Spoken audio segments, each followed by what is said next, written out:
Kenapa mie sedap dari dulu sering dibeli orang? Sebelum kita bahas, bantu subscribe dulu. Kalau sudah, yuk kita bahas.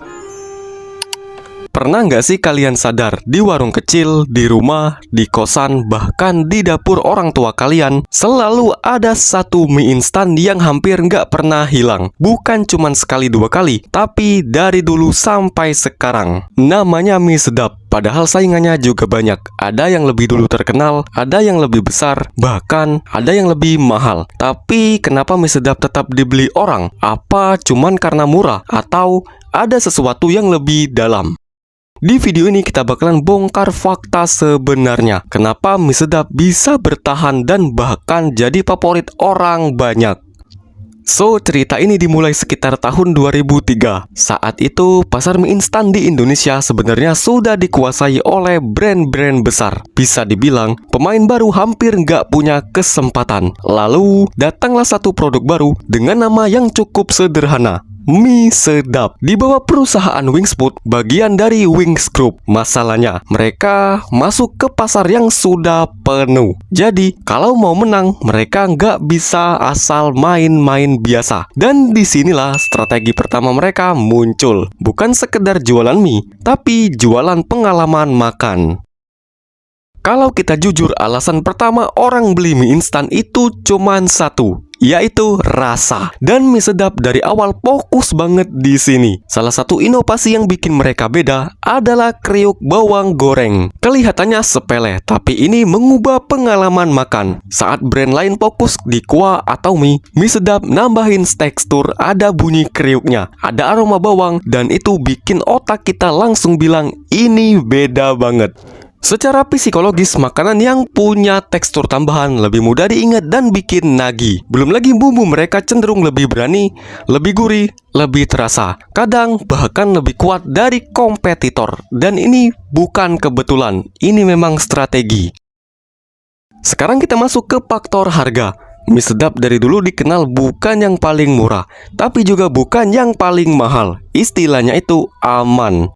Kenapa ini penting? Karena kebanyakan orang Indonesia sensitif harga, tapi tetap cari rasa enak. Jadi kalau ada produk yang rasanya enak, harganya masuk akal, mudah ditemukan, maka itu langsung jadi pilihan utama. Dan mie sedap ini berhasil masuk ke posisi itu. Ini fakta yang sering orang nggak sadar. Produk bagus nggak ada artinya kalau susah dicari. Dan disinilah Wings Group jago banget. Mie sedap bisa masuk ke warung kecil, toko kelontong, minimarket, sampai supermarket besar. Bahkan di daerah pelosok pun produk ini masih bisa ditemukan. Strateginya sederhana banget. Kalau orang lapar, produk harus ada di depan mata. Jadi ketika seseorang pengen mie instan, yang tersedia ya itu-itu aja. Dan mie sedap selalu ada di situ. Selayaknya aku selalu ada untuk kamu. Heya.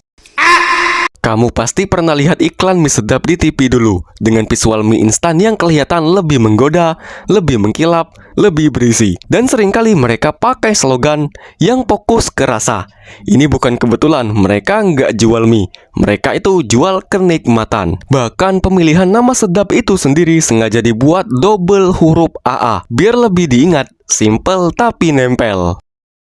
Kalau kamu perhatikan, mie sedap nggak berhenti di satu rasa. Mereka terus keluarin variasi baru seperti ayam bawang, kari spesial, sambal goreng, dan lain-lain. Ini penting banget loh, karena konsumen cepat bosan. Dengan banyak pilihan, orang tetap stay di brand yang sama walaupun cuman ganti rasa. Jadi mereka nggak pindah ke kompetitor, cukup pindah varian. Ini yang paling kuat tapi jarang dibahas, namanya habit atau lebih jelasnya kebiasaan. Kalau dari kecil kamu sering makan mie sedap, otak kamu akan menganggap itu sebagai standar paling enak. Tetapi ketika dewasa, tanpa sadar kamu tetap beli itu lagi. Bukan karena mikir, tapi karena terbiasa. Dan ini berlaku ke jutaan orang. Jadi kalau kita rangkum kenapa mie sedap dari dulu sering dibeli orang, bukan cuma karena satu alasan, tapi karena kombinasi rasa yang kuat dan khas, inovasi kecil tapi berdampak, harga yang pas, distribusi luas, marketing yang tepat, banyak varian rasa, dan kebiasaan konsumen. Semua itu digabung jadi satu sistem yang kuat. Dan inilah kenyataannya. Kadang produk yang bertahan lama bukan yang paling hebat, tapi yang paling konsisten memenuhi kebutuhan orang setiap harinya.